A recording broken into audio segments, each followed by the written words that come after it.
오늘부터는 로마서를 같이 보도록 하겠습니다. 계속해서 로마서 시리즈를 볼 때 우리 성령께서 저와 여러분에게 필요한 말씀 꼭 또 다시 한번 회복의 말씀으로 우리에게 다가오기를 소망하면서 로마서 1장 1절에서 7절 말씀입니다. 이 말씀 가지고 또 우리가 은혜받기를 원하는 말씀의 제목은 항상 기쁜 소식으로 살아가라. 항상 기쁜 소식으로 살아가라 하는 그런 말씀의 제목으로 같이 은혜 받기를 원합니다. 우리에게 기쁜 소식들은 어떤 것이 있습니까? 여러 가지 좋은 소식들 들려올 때마다 기쁨이 넘치죠. 그래서 누가 승진하면 기쁘고요. 또 누가 집을 사면 또 기쁘고 무엇보다 본인들이 기쁠 것입니다. 지난 한 주간 저는 너무 기뻤어요. 영적으로 살려고 애쓰지만 또 육신을 갖고 살아가니까 그동안 또 차 때문에 마음이 이렇게 좀 불편했죠. 왜냐하면 차가 이제 오래됐기 때문에 4대문 안에는 못 들어가요. 그리고 또 매연이 또 이렇게 나오고 물론 그 조치를 하지만 한계가 있어가지고 어려웠는데 지난 한 주간 그냥 싹 한꺼번에 그냥 그 또 차를 또 바꾸고 그리고 또 우리 교회 차를 또 지방에서는 또 요긴하게 쓰기 때문에 이렇게 또 지방에 기증해주고 그래서 저희 교회가 그런 기증할 수 있는 형편도 아닌데 또 하나님께서 의뢰를 주셔서 또 기증하게 하시고 또 우리 또 귀한 또 헌신을 통해서 교회가 또 새로운 또 차를 또 이렇게 구입해서 편안하게 다니니까 기쁘더라고요. 참 속물이 됐나요? 기쁜 건 기쁜 거더라고요. 기쁘구나. 그리고 지난주 또 우리 또 장로님과 함께 또 경복요고 가서 또 우리 집사님이 또 안수 집사님이 후원하고 헌신해 주셔서 그걸 가지고 가서 이제 또 학교 여고를 내가 또 처음 가보네요. 처음은 아니에요. 별로 안 가봤는데 하여튼 최근엔 처음이에요. 가서 정말 그 장학금을 이렇게 나눠주는데 얼마나 기쁘든지요. 참 제가 계속 기도해왔던 부분 중에 하나가 하나님 저 이렇게 나눌 수 있는 교회 또 다음 세대를 잘 섬길 수 있는 교회 그런 것이 하나의 중요한 이런 방점이 되어서 너무 제가 좋았고 우리 장로님들과 또 같이 가서 이렇게 또 선생님들 또 같이 이야기 나누고 그러면서 그곳에 미션 학교인데 어려운 학생들 또 이번에는 특별히 이렇게 어려운 가운데서 잘 하는 아이들을 아마 선발해서 하시는 걸로 제가 알고 있습니다. 그래서 25명에게 이렇게 나눠주니까 너무 기뻤고 우리 또 성도님들이 헌신했던 그 바탕하에서 우리 또 안수 집사님이 그것에 또 토대로 해서 이렇게 나눌 수 있는 그런 좋은 시간들을 갖게 돼서 한 주 동안 방방 떠 누구 말 따라 젊은이 따라 표현하면 방방 뜨면서 살았습니다. 그러니까 어떤 은혜가 있냐면 기쁨이니까요. 좀 힘든 것 같아도 힘들게 느껴지지 않더라고요. 그리고 자신감이 주신감이라 그러죠. 주님이 주신감이 더 이렇게 풍성해지고 그러면서 의욕이 나고 그래서 참 우리가 이렇게 살아가면서 기쁜 소식들이 참 많았으면 좋겠다. 우리 성도님들 삶에도 기쁜 소식이 참 많고 그러면서 그 기쁜 소식으로 자꾸 자기를 치열업하면 하나님의 큰 은혜가 더 잘 머무르겠다는 생각을 하게 됐습니다. 그래서 우리에게 이런 이제 기쁜 소식을 가지고 살아가야 되는데 어떻습니까? 제가 경험해 보니까요. 기쁜 소식은 한 달 가면 잘 가더라고요. 제가 물에 빠져가지고 살아났잖아요.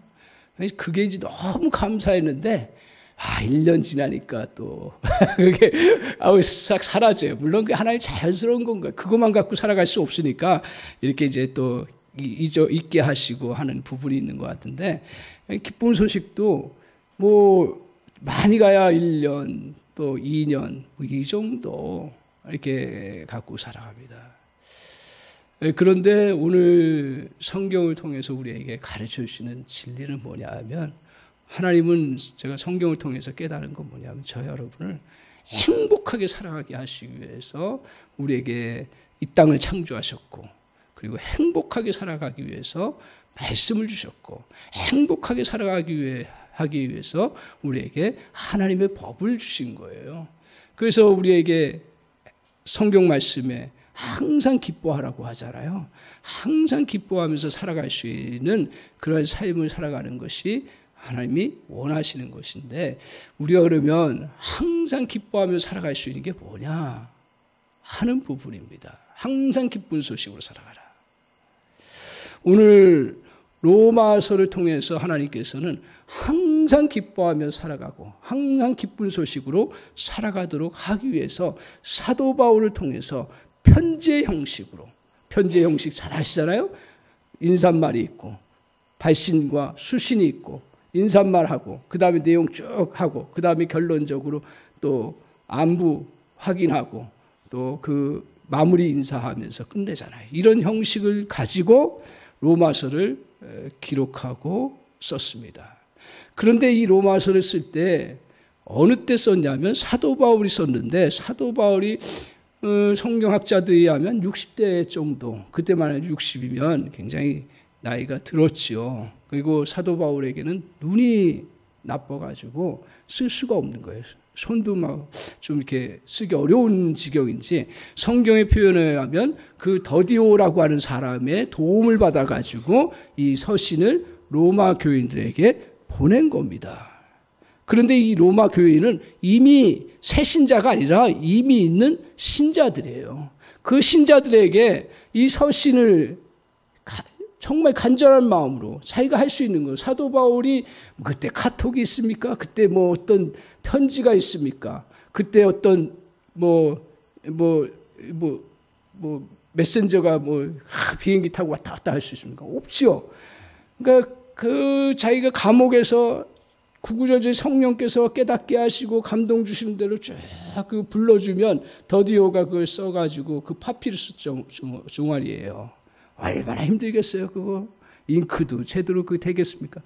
그런 가운데서 이제 이걸 서신을 해가지고 로마에 보내고자 하는 간절한 마음이 있었습니다. 왜 그러냐면 15절 한번 보여주실 수 있나요? 갑자기 제가 15절 얘기하는데 15절에 그가 이렇게 고백을 합니다. 한번 보세요. 같이 한번 읽어볼까요? 시작. 그러므로 나는 할 수 있는 대로 로마에 있는 너희에게도 복음 전하기를 원하노라. 저기서 제가 주목하는 건 할 수만 있으면 어떤 방법으로도 내가 로마에 있는 너희에게 정말 좋은 복된 소식을 전하기를 원한다 해서 쓰여진 게 로마서예요. 그러니까 로마서는 뭐 교리서다, 뭐 우리의 삶의 가장 핵심은 뭐냐면 기쁜 소식을 너희가 누리면서 살아가라요. 그것도 이미 믿고 있는 너희들이 그 기쁜 소식을 항상 붙잡고 기억하고 그것을 삶 가운데서 펼치면서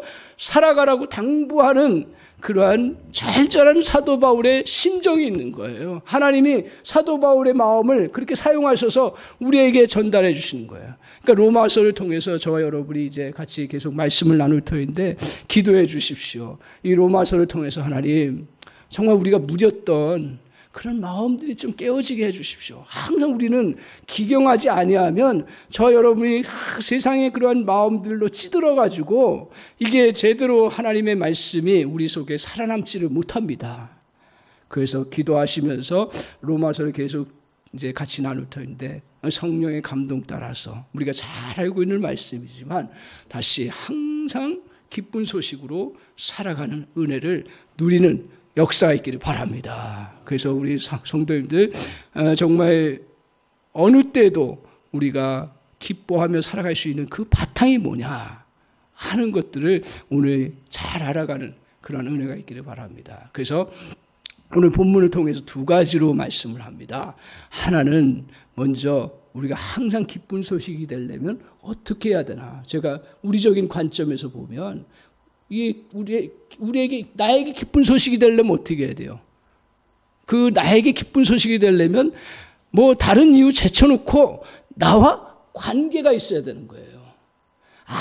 아무리 저 이국 땅에서 엄청난 유전이 개발되고 엄청난 금광이 발견되고 엄청난 좋은 일이 일어났어도 나는 잠깐 뭐 기뻐할 수 있을까요? 그러면 끝납니다. 그러나 정말 나에게 기뻐할 수 있는 건 뭐예요? 나와 관계되어 있어야 된다라는 거예요.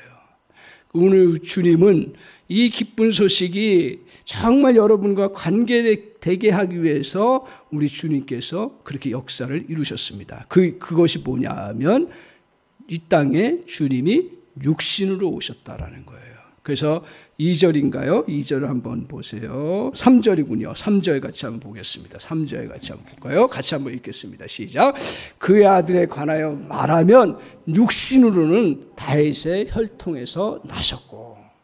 오늘 이게 굉장히 중요한 사실인데요. 그의 아들에 관하여 말하면 아들이 누구예요? 예수 그리스도죠. 육신으로는 육체를 갖고 있는 육신으로는 누구의 혈통이요? 다윗의 혈통이에요. 이게 굉장히 중요한 부분입니다.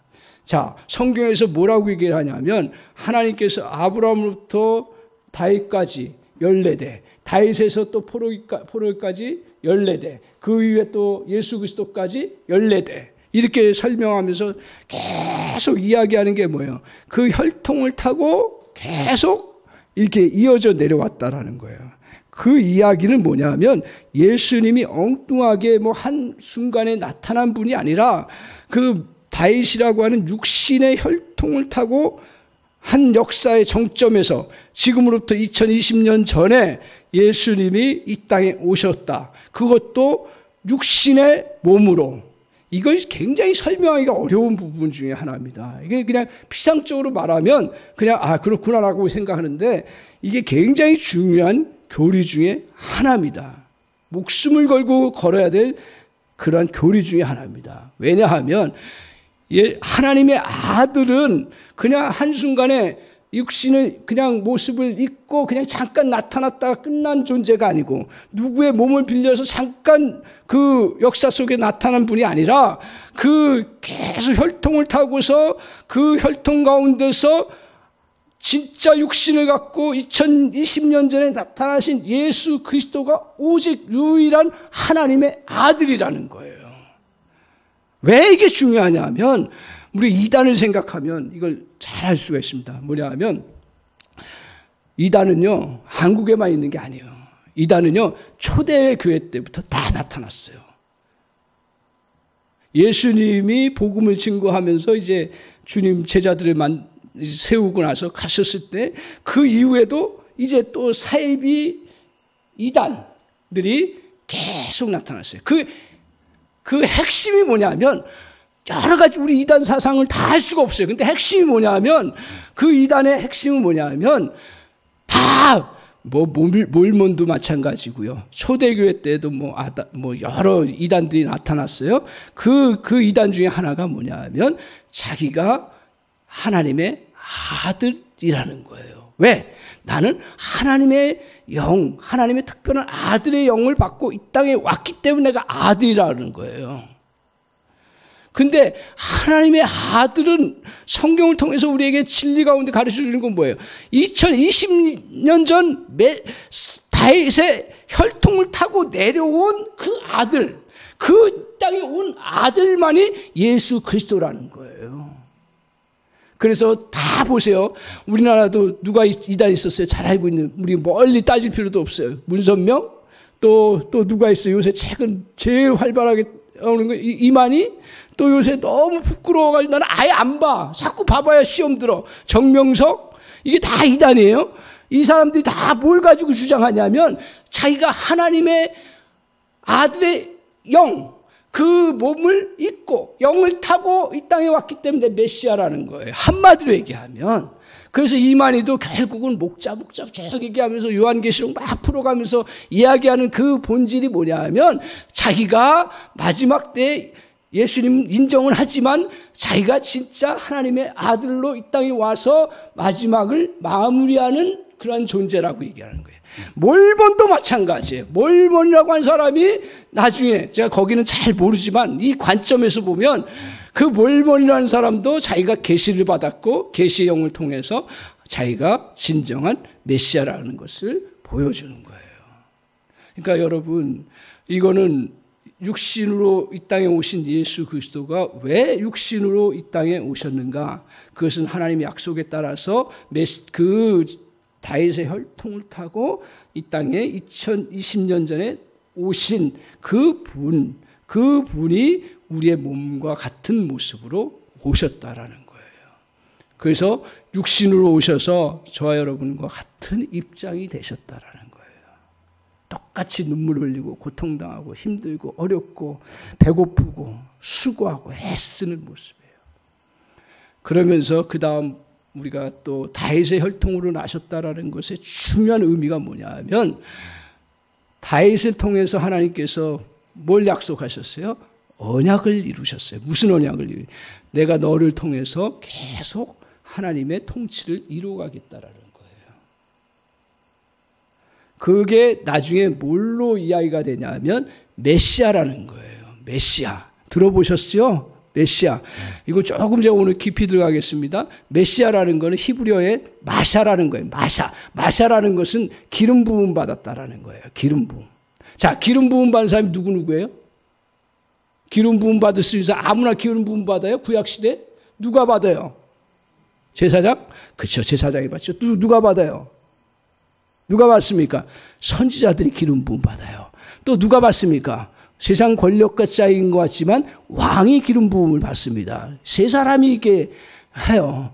이게 그 기름 부음 받은 자를 계속 이제 사람들이 하나님께서 이제 보내신다라니까 기름 부음 받은 자가 왕인가 선지자인가 또 제사장인가 뭐 이런 생각을 쭉 할 때 그 전체적인 것을 아우르는 그러한 고유적인 존재, 그게 바로 더 메시아. 뭐 예를 들어서 더라고 하는 그런 표현처럼 그 메시아, 이걸 총칭할 수 있는 메시아라는 거예요.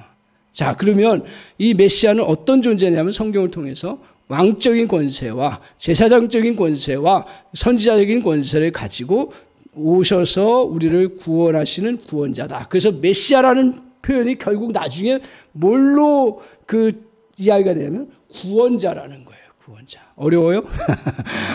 어려워요? 예, 하여튼 구원자라는 거예요. 메시아가. 그러니까 이 다윗을 통해서 오셨다라는 것은 진정한 구원자로서 이 땅에 약속하신 대로 오셨다라는 걸 보여주는 것이 바로 육신으로 오신 예수 그리스도를 말하고 있습니다. 그러면 오늘 이렇게 육신을 입고 오셔서 육체로 와서 우리에게 진정 기쁨을 주시는 일이 뭐냐 하는 부분이에요. 우리에게 기뻐하고 살아가라는 거예요. 근데 진짜 이거를 여러분 조금 뭐 우리가 생각 없이 살아가야 되지만 요거는 좀 생각을 하셔야 되고 조금 묵상을 하고 깊이 들어가야 돼요. 우리가 진짜 기뻐할 수 있는 건 뭐냐면 오늘 우리는 죄에서의 구원이 되기 때문에 모든 문제의 원인이 사실 이 이야기하는 게 참 저도 힘든 이야기지만 성경에서 말하는 가장 중요한 부분 중에 하나가 모든 원인이 사실은 죄에서 나온다고 이야기해요. 성경은. 그래서 오늘 우리는 태어나서 죽을 때까지 짓는 죄와 우리가 본래 갖고 태어나는 죄가 있습니다. 조금 인생을 살아보면 저 사람이 저렇게 하는 것도 저 사람이 죄와 허물 그것 때문에 그렇고 내가 그렇게 또 반응하고 또 내가 그 상처받고 힘든 것도 어떻게 보면 나의 죄와 연약함과 허물 때문에 그렇게 되는 것이라는 구조예요. 이거를 깨달아야만 사람을 긍휼히 볼 수가 있는 거예요. 우리는 법적으로 윤리적으로 옳은 것을 봐야 되지만 조금 더 신앙 안에서 깊은 걸 봐야 되는 거예요. 인간의 본질이 그렇기 때문에 우리가 결국은 어떻게 돼야 돼요? 그 죄의 문제를 우리가 인식하고 받아들여야만 그 다음 사람 관계가 어느 정도 해결되고 그리고 진정 은혜 안에서 풀어갈 수 있는 그런 역사가 있습니다. 그래서 저와 여러분에게 이 죄의 문제가 표면적으로 드러나지 않으니까 성경에서는 계속 죄 얘기하고 또 강단에서는 죄 얘기하는데 잘 안 하더라고요. 그러니까 머리로는 그렇게 생각하는데 진짜 실제적인 삶의 부분에서는 이 죄의 문제를 가지고 심각하게 인식하고 그 안에서 은혜를 누리면서 그것들을 풀어가야 되는데 그렇게 못하니까 얄팍한 그리스도인이 되는 거예요. 저를 비롯해서. 그래서 죄에서 파생되는 거 여러 가지가 있어요. 죄에서 파생되는 게 저주 같은 현상들이 있고, 죄에서 파생되는 게 뭐였어요? 우리에게 상처라는 그런 것들로 우리에게 파생되고요. 그리고 죄에서 파생되는 게 뭐예요? 징후라는 것들도 다 그 죄에서 파생되는 거고, 죄에서 파생되는 게 뭐예요? 두려움이라든가, 또 죄에서 파생되는 게 뭐예요? 이게 다 자연적인 거예요. 미워할 수 있는 거. 하나님 그런 우리의 삶의 잘못된 것을 미워하는 마음이 있는데 이 죄성 때문에 그것이 징후로 바뀐다니까요. 그리고 화를 낼 수 있어요. 근데 그게 뭘로 바뀌어요? 죄 때문에 분노로 바뀌는 거예요. 파생되는 거예요. 그래서 이 죄 문제가 모든 문제의 원이라. 근데 이 문제를 풀어갈 수 있는 거, 나에게 있는 부분인데 그것을 담당하시기 위해서, 우리가 관계 지으시기 위해서 육신으로 오셔서 죄를 가지고 가셨다라는, 죄를 대신하셨다라는 거, 그것이 바로 우리에게 이루어진 기쁜 소식이라는 거예요. 제가 지난 한 2, 3주 됐나요? 이제 하나님 은혜 가운데 저 마비 같은 현상 같은 것들을 이제 병원에서 여러 가지 진단을 하면서 뭐 뇌경색 증조가 이미 그냥 지나간 거니까 괜찮다. 다른 뭐 치료할 게 없다라고 얘기를 해서 그런가 하고 이제 너무 감사하고 지냈는데, 이제 겨울을 지나 보니까 또 이제 마비까지는 안 오는데 약간의 또 증세가 나타나는 거예요. 그래서 내가 할 수 있는 일을 또 해야 되겠다 생각하고 또 권면을 해줘서 이제 이렇게 또 한의 쪽에 또 가서 이제 진찰을 받는데, 그분이 그 얘기를 하는 거예요. 저의 모든 원인의 핵심은 뭐냐 하면 이 척추라는 거예요. 척추. 나는 그 생각도 못했어요. 이 뼈가 흩어짐으로 인해서 근육이 틀어지고 뭐 여러 가지 설명을 해요. 그러면서 혈액순환이 안 되고, 그러면서 뭉치고, 그러면서 여기서 오는 게 막히고, 그러면서 이 마비 증상 같은 거, 또 저림 증상 같은 게 나타날 수 있다. 특히 이제 추운 겨울에. 그런 얘기를 하면서 이제 조금 제가 회복 시간을 갖고 있는데, 근데 보니까 저는 그걸 전혀 생각을 못했습니다. 보이지 않으니까요. 근데 하나가 틀어져 버리니까 다 틀어져 버려요. 예를 드는 거예요. 제가 그걸 보면서, 이 얘기를 들으면서 우리 인생의 죄 문제 뭐 그게 깊숙이 있기 때문에 보이지 않지만 이게 틀어져 버렸기 때문에 인간의 모든 것이 틀어진다는 생각을 하게 됐습니다. 오늘 그래서 우리가 이 부분을 제가 갈 때마다 뭐 짧아요. 다시 그냥 허리 탁 펴주고 그러고서 이제 치료에 들어가요. 비유가 될 수 있는지 모르지만 우리의 죄의 부분도 우리가 먼저 해결하고 그래야 삶의 부분들도 해결될 수 있구나 하는 생각을 하게 됐습니다. 본질적인 문제인 죄를 대신 받아야, 우리 주님이 받아야 하기 때문에 우리가 이 인생의 문제를 풀 수 있기 때문에 예수가 육신으로 오신 것입니다. 그래서 이사야서 53장 6절에 그 유명한 말씀을 하고 있습니다. 우리는 다 양 같아서 그릇 행하여 각기 제 길로 갔거늘 여호와께서는 그 무리의 죄악을 그에게 다 담당시키셨도다. 그래서 예수님이 우리의 모든 것들을 다 담당하시기 위해서 육신으로 오셨다라는 거예요. 그래서 이 교리를 저 여러분이 가슴 깊이 간직하고 받아들여야 되는 거예요. 그럴 때에서야 우리의 진짜 본질적인 부분들이 해결되고 파생되는 문제들도 해결될 수 있는 그러한 우리의 은혜가 있다는 거예요. 이러한 것들을 내 것으로 누리는 길은 뭐예요? 주님은 우리의 것으로 되기 위해서 육신으로 오셨는데 그것이 내 것이 되기 위한 방법은 딱 하나밖에 없습니다. 성경에서 믿음이에요. 그래서 믿음이 중요한 거예요. 그래서 믿음으로 구원받는 거예요. 믿음으로 우리는 주님의 은혜의 역사들을 체험하는 거예요. 그러니까 믿음이 없으면, 교회에서 믿음이 없으면 아무 다른 효력을 발휘할 수가 없는 거예요. 그러니까 이런 믿음을 가지고 받아들일 때 우리에게는 오늘 그 예수님의 대신 져주심의 그 은혜, 죄의 부분을 대신 져주심에 내가 그 은혜를 누리면서 회복의 역사를 이룰 수 있는 그러한 놀라운 역사가 우리에게 이루어져 나갑니다. 오늘 우리 예수님이 우리를 위해서 대신 죽으셨습니다. 내 안의 모든 불의와 포악과 추악함과 더러움을 다 대신 짊어지고 죽으셨다라는 거예요. 그럼에도 불구하고 오늘 저와 여러분 삶 속에 우리 이 진리를 너무 잘 알고 있습니다. 너무 잘 알아서 어떻게 보면 탈일 수도 있어요. 왜? 그냥 그렇게 인정하고 심각하게 느끼지를 못하니까. 그런데 오늘 우리의 어둠의 세력은 우리를 향해서 어떻게 해요? 죄의 메이드로 계속 만들어 갑니다. 현대 사회에는 더 죄의 메이드로 만들어 갑니다. 그래서 우리가 아까 말씀드린 것처럼 죄에서 파생된 저주와 고통과 증오와 실패와 좌절 이런 것에 끊임없이 메이드로 만들어 간다는 거예요. 오늘 이때에도 우리는 예수님의 그 은혜를 덧입고 하나님의 자녀인데 본질적으로는 우리가 매이지 않지만 그러나 실제 삶 가운데서는 매이는 삶을 살아가기가 너무 쉽다라는 거예요. 그래서 그것을 오늘 우리가 이런 예수님이 육신으로 오셔서 나를 대신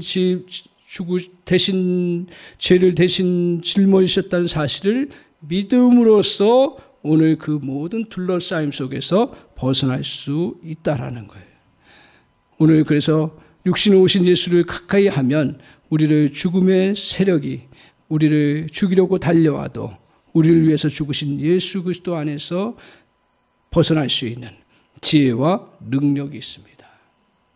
아무리 큰 세력이 우리를 죽이려고 달려와도 우리를 위해서 죽으신 예수 그리스도를 바라보고 의지해 나가는 것입니다. 그렇기 때문에 우리가 해야 될 일은 뭡니까? 여기서 3절에서 얘기하는 게 뭐예요? 결국 뭘 얘기를 하려고 하는 거냐면 3절에서 예수 그리스도의 십자가를 바라보라는 거예요. 육신으로 오셔서 우리를 위해서 대신 지신 그리스도. 그래서 이 십자가가 바로 복음이라는 거예요. 이게 복된 소식입니다. 그래서 오늘 나의 모든 허물과 죄를 용서하셨고 모든 연약한 것을 담당하신 주님의 능력을 의존하면서 십자가를 바라봅니다. 우리는 흑암의 권세에 이끌려 갈 때가 많습니다. 저와 여러분도 약함에 이끌려갈 때가 얼마나 많은지 모릅니다. 좌절하게 만들 때도 얼마나 많은지 모릅니다. 어두움으로 우리의 생각을 이끌어가고 마음을 이끌어갈 때 얼마나 많은지 모릅니다. 이때 오늘 예수 그리스도의 십자가 앞에 갖고 나아가야 합니다. 다른 이유가 없습니다. 여러분이 이끌려고 하는 약함과 그리고 또한 우리의 실패와 우리의 또한 정말 좌절들을 가지고 계속 모양은 다양하게 나타나니까요. 돈 문제로, 어떤 때는 집 문제로, 어떤 때는 자녀 문제로, 어떤 때는 또 우리의 삶의 그러한 미래 문제로 끊임없이 이런 것들이 저와 여러분을 향해서 공격해오고 다가온다라는 거예요. 그때마다 우리가 해야 될 일은 믿음을 갖고 주님이 행하신 육신으로 오셔서 마지막 최종적으로 우리에게 행하신 십자가를 바라보면서 모든 저주에서 우리를 놓이게 하신 그 은혜를 바라보는 거예요. 바라보는 차원을 넘어가야겠더라고요. 제가 보니까 품어야 돼요. 다른 말로 얘기하면 붙잡아야 되더라고요.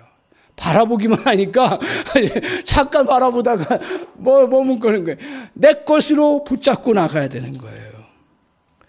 저에게 요새 가끔 옵니다. 우리 성도님들 안 오시는 중. 넌 이제 네가 잘못한 것도 있겠지만 다른 사람들의 요인에 의해서 너 큰 실수를 한 거야. 요새 막 그런 생각이 많이 목회하면서 자꾸 그게 어느 순간에 내가 더 열심히 하려고 할 때 그게 떠오르고 나를 붙잡습니다. 그래서 너가 회복하기는 이제 늦었어 라고 하면서 저를 자꾸 좌절케 하려고 하는 거예요. 이제 십자가 설교를 많이 하잖아요.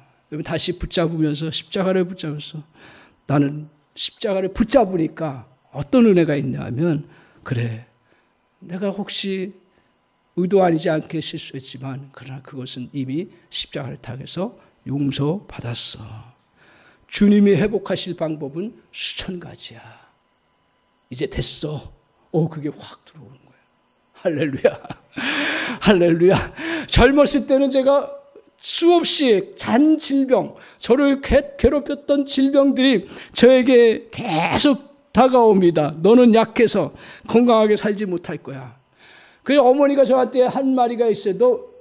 어머니가 안 믿는 분이었는데 제가 이제 신학하고 그러니까 어머니 입장에서 믿어준 거지. 믿음이 들어가셨어요. 그런데 들어가서 한 말이 뭐냐. 너 목회자 하지 마. 목회는 얼마나 체력이 좋아야 되는지 알아. 누가 부르면 밤에도 가야 되고 시시때때로 다 그거 해야 되는데, 그리고 새벽기도, 금요기도, 엄마가 교회는 별로 잘 열심히 한다는데 그 다 하시는 거 엄마니까. 너 약하니까 하지 마. 그게 어떨 때는 목회할 때마다 자꾸 저에게 마음에 그런 거예요. 너 약해. 자꾸 그러는 거예요. 그럴 때 제가 질병 때문에 계속 젊은 시절에 교회 이제 중형교회였는데 기도실이 없으니까 이렇게 계단 밑에 기도실에 가서 거기 가서 저는 이제 그냥 제가 믿음 좋아서 간 것도 아닌 것 같아요. 지금 보니까. 내가 너무 힘드니까 다른 방법이 없고 젊은 날에 해결할 방법이 없어요. 어디 좀 친구들하고 놀러 가야 되는데 제 열등감과 그 약함 때문에 저 자신 안에서 그게 이제 있겠죠. 또 성격도 지금은 이제 적극적으로 바뀌었는데 전에는 소극적이니까 기도실에 들어가서 한 시간이고 2시간이고 말이 됩니까? 기도가 잘 안 되죠. 기도 잘 되는 사람 난 이해가 안 되더라고요. 그냥 하다 보니까 어떨 때는 진짜 어느 순간 성령이 탁 터치하실 때는 막 나오고 그렇지 않을 때는 또 그렇게 기도하다가 눈물 흘리다가 신세 타령하다가 기도하다 보니까 하나님이 은혜를 주시면서 십자가를 조금씩 알아가면서 내가 너 약한 거 다 짊어졌어. 너 맨날 약하다고 하지 마. 막 그러는 거예요, 제 속에. 그냥 모르겠어요. 그런 생각이 드는 거예요. 그런 마음이. 그래, 회복시켜줄 때가 있겠지. 그래, 떨쳐버리자. 그러면서도 수없이 약 먹고 수없이 그러면서 힘든 시간들 보낼 때마다 십자가 은혜로 이겨나갔던 그런 경험이 있습니다. 우리는 자꾸 사단이 너 약하니까 활기 잃어버리고 아무것도 하지 말고 너는 그냥 그대로 그 자리에 머물 살 인생밖에 안 돼. 그런데 십자가를 다시 묵상하는 순간 나에게도 할 일이 있고 하나님이 또 다른 부르심이 있고 하나님이 또 나를 활기 있게 살아갈 수 있는 힘과 은혜와 능력을 베풀어 주시는 줄 믿습니다. 오늘 그 십자가의 은혜가 저에게 그렇게 다가오는 거예요. 오늘 종종 요새 저에게 또 다가오는 거죠. 전에는 이제 잘났다고 제가 백그라운드 그냥 생각하면서 했는데 요새 저를 보니까 이제 현실을 직시하는 거죠. 너 이렇게 목회자로서 재능이 그렇게 많지 않구나. 그 생각을 자꾸 요새 또 이제 60을 바라보니까 그런 생각을 자꾸 갖게 되더라고요. 그러면서 좀 더 이상 잘할 수 없을 것 같아요. 열심히 해요. 제가 열심히 하려고 노력해요. 몸도 열심히 관리하고 또 말씀도 열심히 보려고 하고 또 제가 필요한 것들을 열심히 해요. 요새만큼 제가 이렇게 힘있게 살아간 적은 없어요. 사실은요.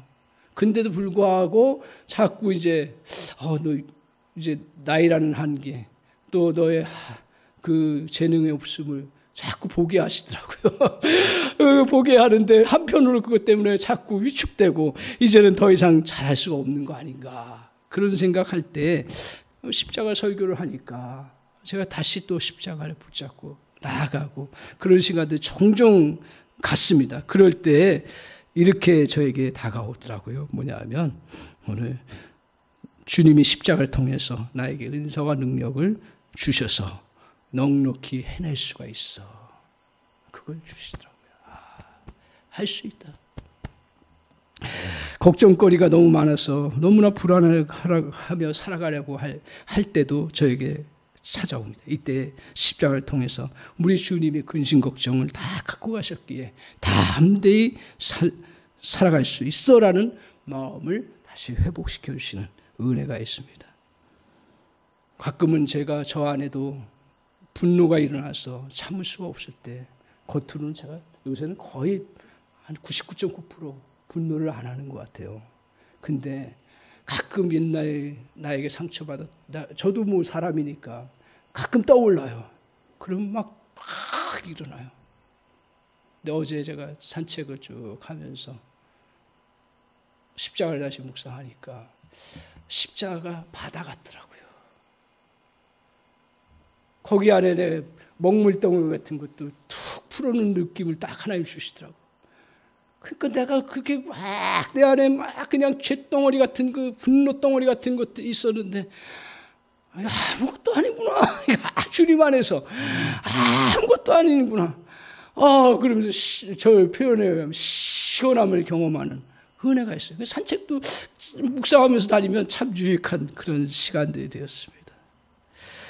오늘 주님은 먹물이 아무리 진해도 십자가의 바다에 풀어놓으니 깨끗해서 괜찮아. 오히려 공율의 샘물이 흘러 들어오는 그러한 느낌을 받게 됐습니다.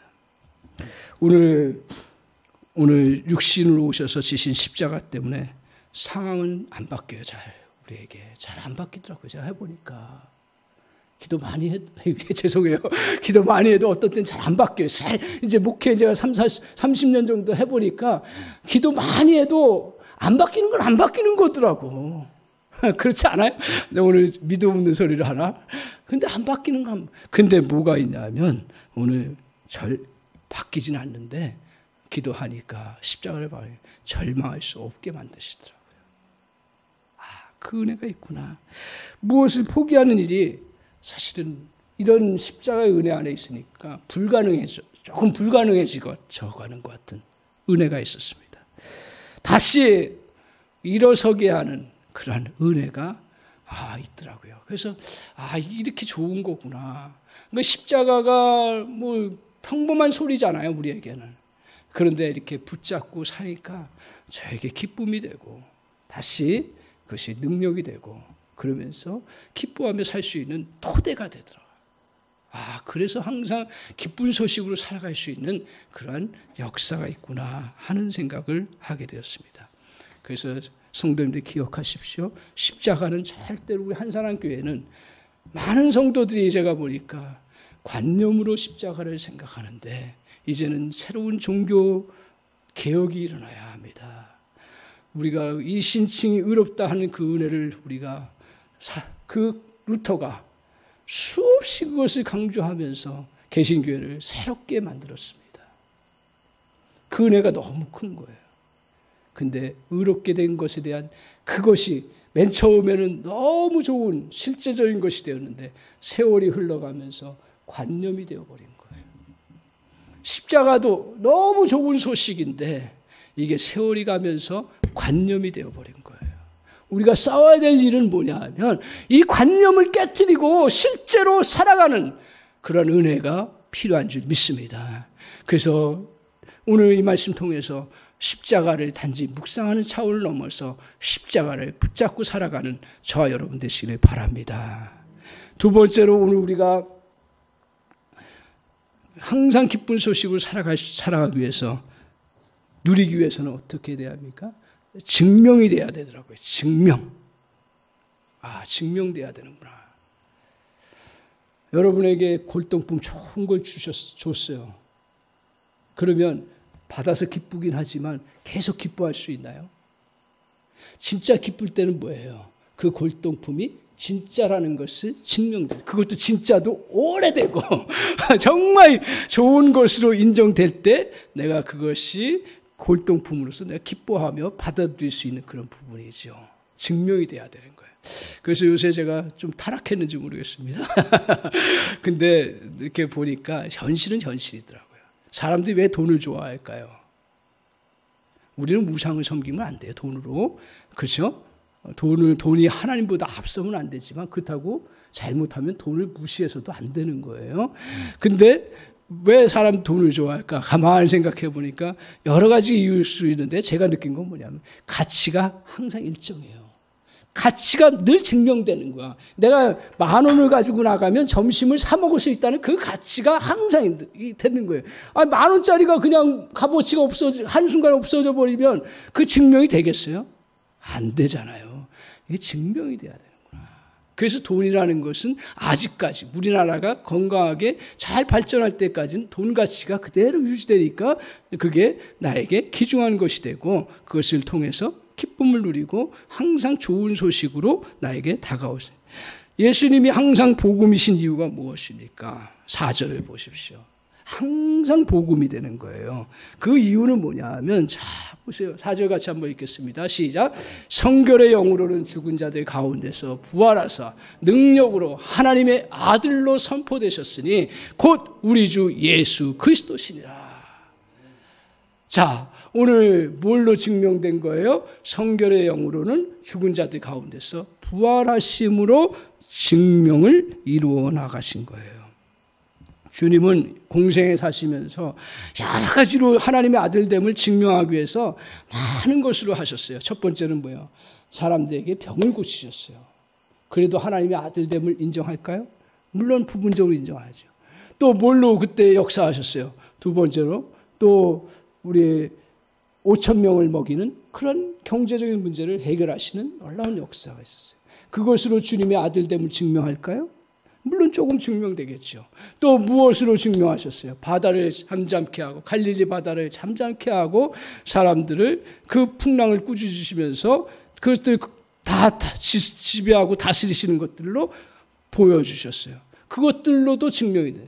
근데 주님이 이런 말씀을 하셨어요. 무슨 말씀을 하셨냐면 내가 요나의 표적밖에는 너에게 보일 표적이 없다라는 거예요. 이 세대가 악한데 무엇으로 증명하랴? 요나의 표적밖에 없다라는 거예요. 요나의 표적이 뭐예요?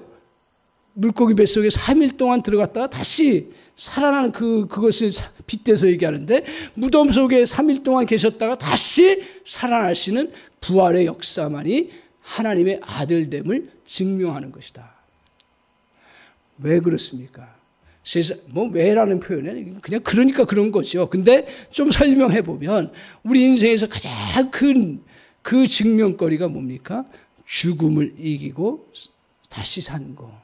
이것이 가장 큰 이 세상에서 어떤 세상의 증명거리들보다 가장 중요한 증명거리고 예수님이 그렇게 죽음의 권세를 그 사망을 이기시고 부활하심으로 말미암아 우리에게 진정한 영원한 생명이 있음을 알게 하시고 생명을 주시고 그 생명을 통해서 영원한 나라를 누릴 수 있도록 역사해 주시는 그런 놀라운 은총을 오늘 부활하심으로 이루어 주시는 그런 역사를 베푸셨다라는 거예요.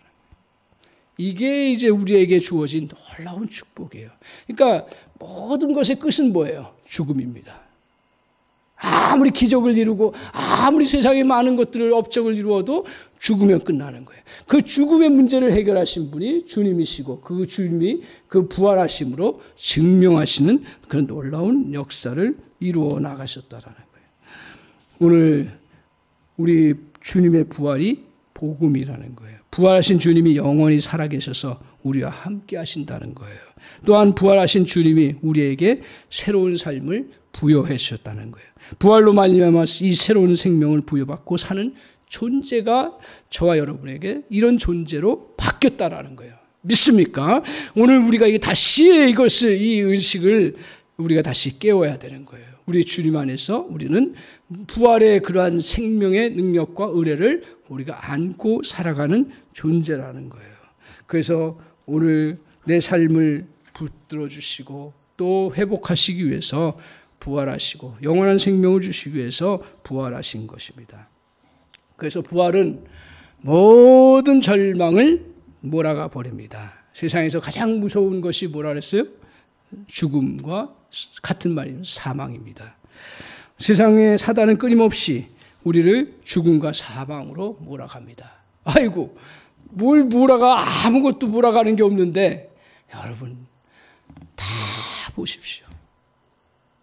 자연적인 죽음으로 향해서 가기도 하지만 우리를 향해서 어떻게 해요? 사망의 세력이 계속 협박군가해요. 너 돈 없으면 죽어. 너 미래가 보장이 안 되면 죽어. 너 자녀가 잘 안 되면 죽어. 막 이런 것들로 우리를 계속 여러분을 향해서 저 여러분에서 공격해 오는 그러한 모습입니다. 사단은 죽음을 갖고 공갈을 치는 거예요. 공갈을 치는 거예요. 그래서 그걸 뛰어넘은 사람 누구예요?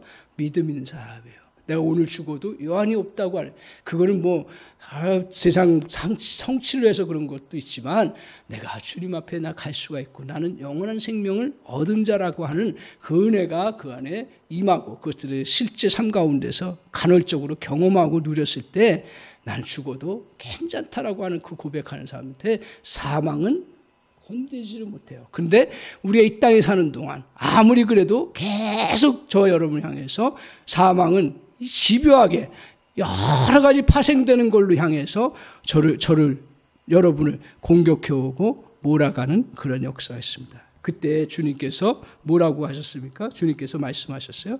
사망아, 너의 승리가 어딨냐? 사망아, 내가 쏘는 것이 어딨냐? 우리 주 예수 그리스도로 말미암아 우리에게 승리를 주시는 하나님께 나는 감사하노라. 우리를 죽이려는 세력, 건강의 문제, 빚진 문제, 직장의 문제, 가정의 문제가 우리를 죽이려고 달려듭니다. 저도 얼마나 많이 이게 죽임당할 일들이 얼마나 많은지 모릅니다. 하지만 주님의 부활하심을 붙들면 그 어떤 세력도 하나님 우리를 살리시는 것을 막지 못합니다. 우리가 이런 것들을 이겨나갈 수 있고 부활의 그 은혜를 누리는 길은 딱 하나밖에 없습니다. 제가 계속 결론적으로 말씀드리는데 딱 하나밖에 없습니다. 믿음입니다. 다른 거 없어요. 믿음은 억지로 생기질 않아요. 성령의 은혜와 여러분이 자꾸 듣고 그리고 그 듣는 것을 아멘으로 받아들일 때 믿음이 생기는 것입니다. 오늘 제가 이 설교는 안 하려고 했는데 지금 생각이 나요. 제가 제일 두려워하는 게 뭔지 아세요? 교계의 나쁜 소식들이에요. 제 입에서 나쁜 소식 얘기한 적 있어요? 왜 얘기를 안 할까요? 제가 멍청해서요? 분석 못해서요? 제가 분노가 없어서요? 그 소식에 자꾸 갇혀버리면 복음이 죽어요. 복음이 죽어요. 복음이. 왜? 일반 성도들은, 일반 사람들은 복음으로 들어오기까지가 얼마나 힘든지 몰라요. 이게 진짜 들어가는 게 하나님의 역사고 성령의 역사인데 우리가 장학금 전달하고 이웃을 향해서 뭘 나눠주고 이거 다 뭐예요? 사실은 그대 마음을 열려고 자꾸 애를 쓰는 거예요. 결국 그것은 돈으로 복음이 들어가지는 않아요. 단지 열어가는 거예요. 우리 한사람교회에 제가 부탁을 드립니다. 조금 우리가 열심히 살고 열심히 헌신을 해도 절대로, 물론 다 제가 들어야 될 얘기고요. 저 목회자니까요. 제가 다 그 감당해야 될 부분이고 목회자 잘못한 것도 많고 허물도 많고, 그리고 정말 막말로 얘기하면 목회자 자격 안 되는 사람들 수없이 세워가지고 왜 그러다니 그렇게 미달된다고 그 정원 주지도 않고 돈 때문에 다 그런 분 때문에 일어난 건 아니지만 왜 자정 능력이 없어서 우리 연약한 성도들, 어린 양 같은 그 성도들을 향해서 한 번 사건이 일어나면 그 다 온통 도배질을 다 해버리는데 어떻게 믿음이 들어가요? 여러분에게 지금 믿음이 얼마나 그것들을 다 상실시켜 나가는데요. 저에게도 마찬가지인데 오늘 교회에서 왜 부정적인 얘기를 하지 말라고 하는 줄 아십니까? 제가 잘해서 그런 게 아니고요. 허물이 많고요. 그러나 그거는 따로 얘기할 수가 있는 거예요. 내 다른 영혼들을 향해서 자꾸 비난하지 말라. 저도 비난하고 싶어요. 제가 왜 비난하고 싶지 않겠어요? 그렇지만 십자가의 은혜 안에서는 다 품고 가야 되는 것이고, 그리고 그것들 다 같이 주님의 은혜 안에서 변화되어야 되는 부분이기에 우리가 십자가의 은혜, 이게 정말 살아서 움직이려면, 부활의 능력이 나타나려면 오늘 그러한 부정적인 것과 그러한 허물, 그 소식들이 여러분의 삶 가운데서 사라져야 됩니다. 막아야 됩니다. 막을 수가 없지요. 그렇다면 의도적으로 자꾸 막아야죠. 정말 저도 허물이 많고 연약해서 우리 성도님들한테 혹시 상처가 된 게 있다면 그리스도 안에서 좀 용서해 주시고 용납하고, 저희 가정이 부족한 게 있으면 기도 더 해 주시고,